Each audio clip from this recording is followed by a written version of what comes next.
കരയുമ്പോ എണീക്കും, ഞാൻ കരയുമ്പോ എന്റെ കൂടെ കരയും, ഞാൻ ചിരിക്കുമ്പോ എന്റെ കൂടെ ചിരിക്കും. ഞാൻ ഉറങ്ങുമ്പോ പോലും, ഞാൻ ഉറങ്ങിയ ശേഷം ഉറങ്ങുന്ന ഒരുപാട് പേരുണ്ട് പ്രേക്ഷകര് എന്നെ സ്നേഹിക്കുന്ന. നല്ല ബുദ്ധിയുള്ള ആളാണ്, കുരുട്ട് ബുദ്ധിയുള്ള ഒരു പെൺകുട്ടി ഞാൻ വേണ്ടി പറയും. ശരിക്കും എത്ര രൂപ?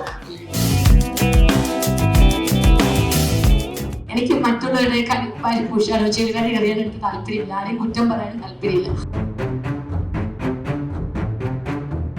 ഞാനും അനുഭവവുമായുള്ള അനുഭവം അത് പല രീതിക്ക് വ്യാഖ്യാനിക്കുന്നു.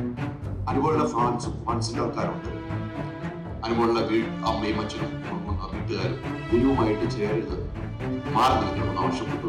ഇതിനെ കുറിച്ച് ഇത്ര പോസിറ്റീവ് പറയുന്നതാണ് അനുഭവം. അത്ര ഒരു പോസ്റ്റിലുള്ള കാരണം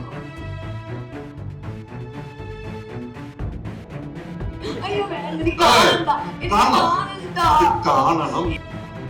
ഈ വിളി കേൾക്കാൻ വേണ്ടി അങ്ങനെ വിളിച്ചത്. ഹൈദരലി അനുമോളെ ഒന്ന് ആശ്വസിപ്പിക്കും.